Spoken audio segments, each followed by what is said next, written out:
Haji Herson Mayulu SIP resmi diambil sumpah sebagai anggota DPR MPR RI oleh Mahkamah Agung pada 1 Oktober tahun 2019 yang lalu.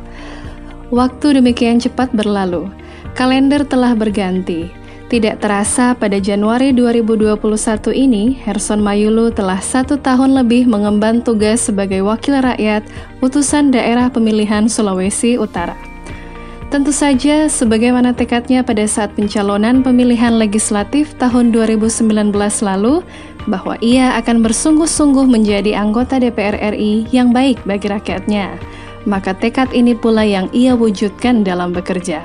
Di Lembaga Legislatif Nasional masa bakti 2019 sampai dengan 2024 oleh Partai Demokrasi Indonesia Perjuangan yang memberikan penugasan kepadanya, Herson Mayulu langsung dipercaya sebagai Kapoksi atau Ketua Kelompok Fraksi Partai Demokrasi Indonesia Perjuangan di Komisi 5 yang membidangi infrastruktur, perhubungan, desa, transmigrasi, dan daerah tertinggal, serta Badan Pencarian dan Pertolongan Nasional.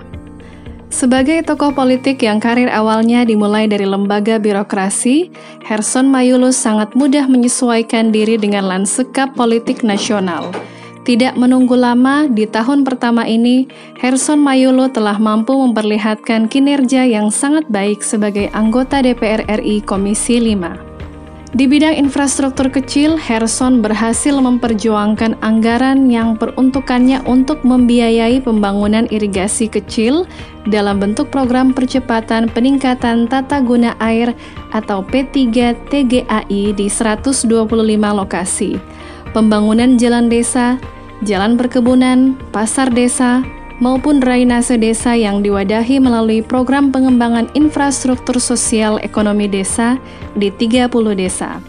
Juga program pencegahan kawasan kumuh berupa pembangunan sarana dan prasarana jalan, sanitasi, tempat pembuangan sampah, dan air bersih melalui pelaksanaan program Kotaku di 5 titik kawasan kumuh di Kota Manado 2 kelurahan, yakni Kelurahan Mahau dan Kelurahan Karame.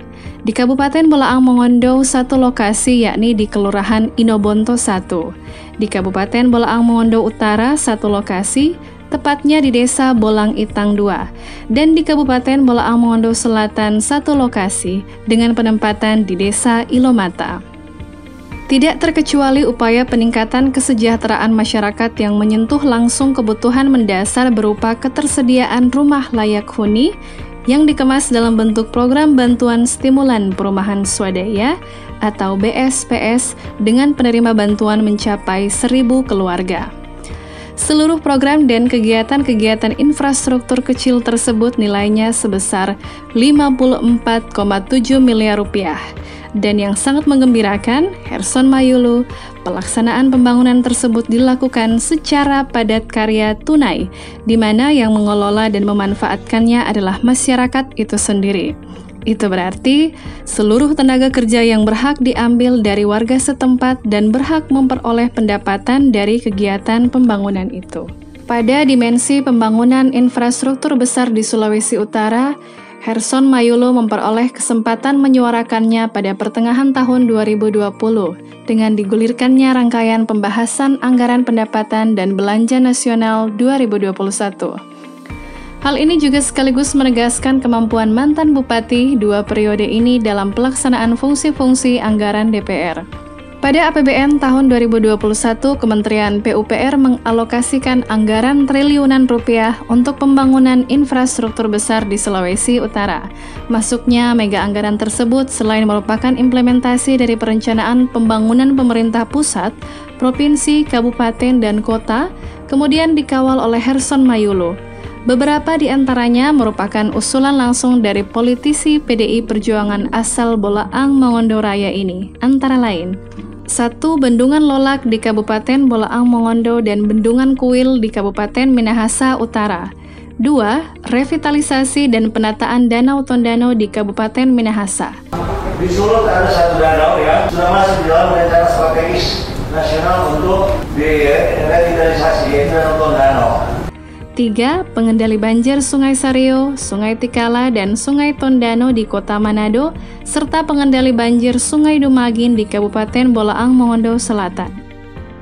4. Pengaman pantai di Desa Lion, Desa Lungkap, Desa Sinombayuga, dan Desa Bakida di Kabupaten Bolaang Mongondo Selatan.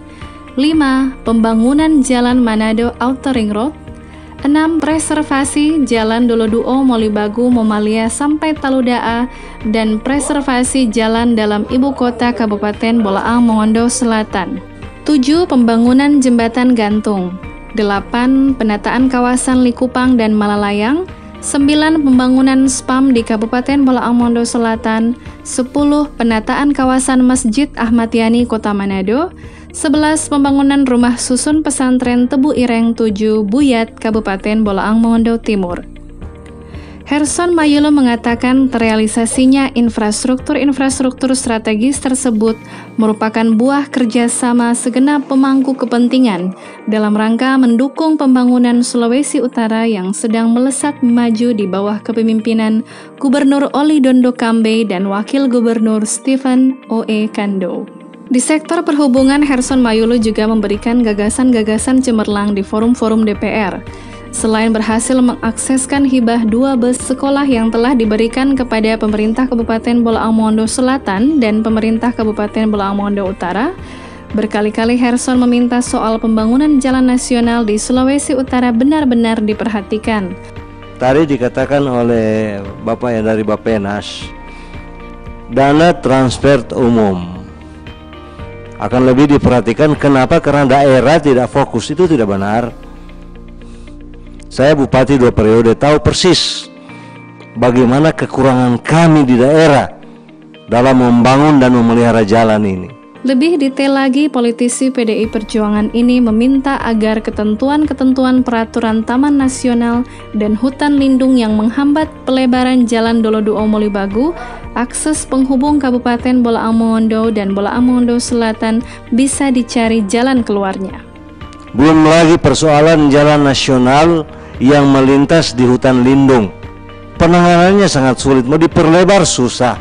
Oleh karena itu, baik dari kementerian-kementerian ada ini, tolong pikirkan ini. Demikian pula mengenai pengembangan Bandara Internasional Samratulangi Manado, Bandar Udara Nahas Sangihe, dan Bandar Udara Melong Wanita Laut tidak luput dari perhatian Herson Mayulo. Tujuannya tidak lain adalah perbaikan fasilitas-fasilitas bandara, keamanan terbang, dan pelayanan optimal kepada para penumpang.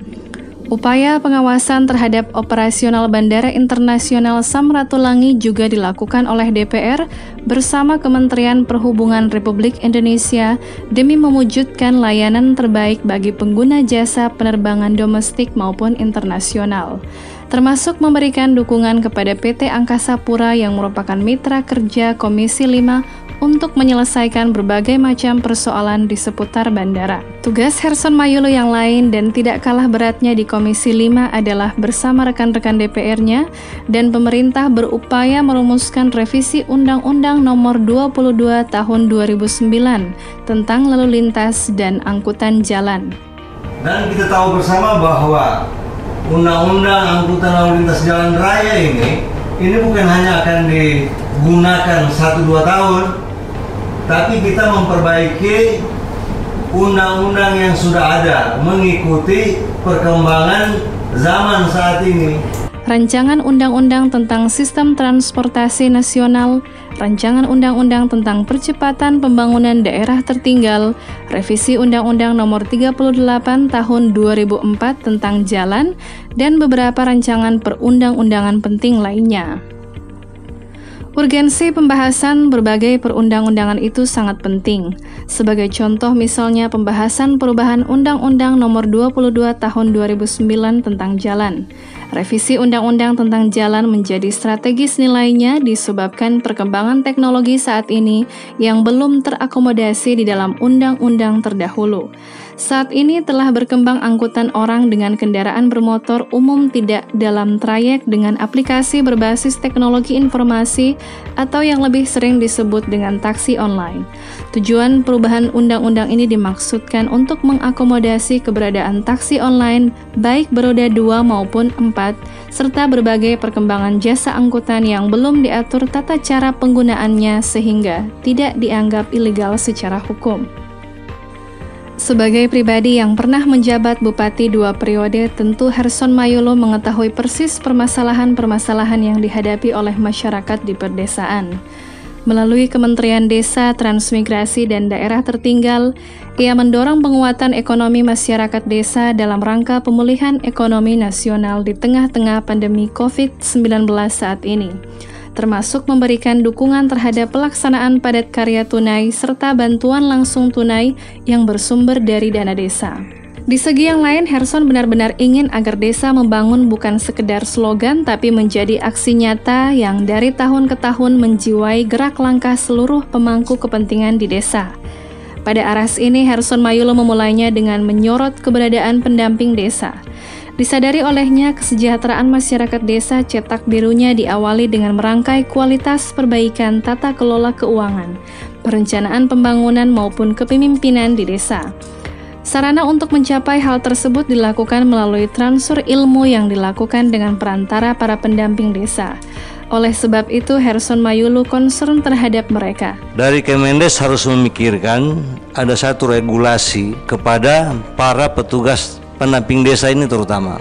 Kesejahteraan dan kedudukan para pendamping ini sering menjadi suara utama Herson Mayulo di sesi-sesi rapat kerja dengan Kementerian Desa.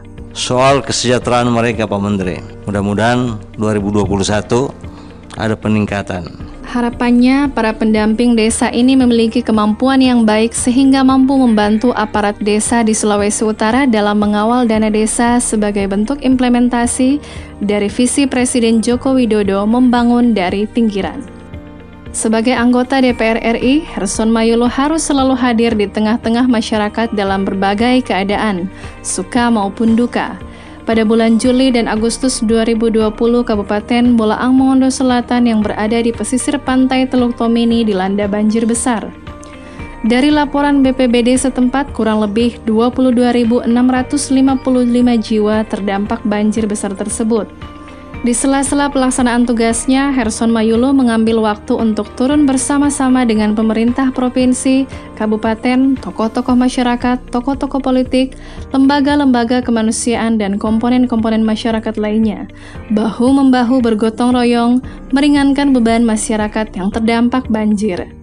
Satu hari sesudah bencana terjadi, Kepala Balai Jalan dan Balai Sungai sudah ada di lokasi. Banyak kalangan yang mengakui salah satu kunci efektivitas penanganan korban terdampak selama banjir berlangsung dan percepatan rehabilitasi sarana-sarana publik pasca banjir seperti jalan yang rusak dan jembatan yang terputus terletak pada kemampuan Herson Mayulo membangun komunikasi dan kerjasama yang kuat dengan BNPB dan Kementerian PUPR yang diwakili oleh Balai Jalan dan Balai Sungai Provinsi Sulawesi Utara. Saya harus mengucapkan terima kasih dan penghargaan yang tinggi kepada Pak Menteri PUPR beserta jajaran karena penanganan bencana banjir, bencana alam yang cepat dan tanggap. Lebih dari semua aktivitas itu, Herson tetap berupaya membangun silaturahmi dengan masyarakat luas. Kegiatan-kegiatan keagamaan ia datangi. Tatap muka dengan berbagai organisasi masyarakat tetap menghiasi buku agendanya. Selama saya ketua LPTK sudah hampir 3 tahun, kucuran dana hibah dari provinsi sangat berarti bagi pengelolaan semua kegiatan LPTK yang ada di Provinsi Sulawesi Utara. Undangan hajatan suka dan hajatan duka dari keluarga, kerabat, dan sahabat-sahabat berupaya ia penuhi. Herson Mayulo memang bersemangat menjaga hubungan dengan semua kalangan, karena baginya sebaik-baiknya aktivitas haruslah yang bermanfaat bagi sesama. Demikian laporan kegiatan tahun pertama Haji Herson Mayulo SIP sebagai anggota DPR RI. Disadarinya tentu belum banyak yang bisa dilakukan di tahun pertama ini. Namun ikhtiar untuk berbuat yang terbaik bagi masyarakat Sulawesi Utara menggelorakan motivasi Herson Mayulu untuk selalu bersemangat dalam bekerja. Ia memohon dukungan sekaligus doa seluruh masyarakat Sulawesi Utara atas segala yang telah dikerjakan agar selalu diridhoi oleh Allah Subhanahu wa Ta'ala, Tuhan yang Maha Esa. Amin ya Rabbal Alamin.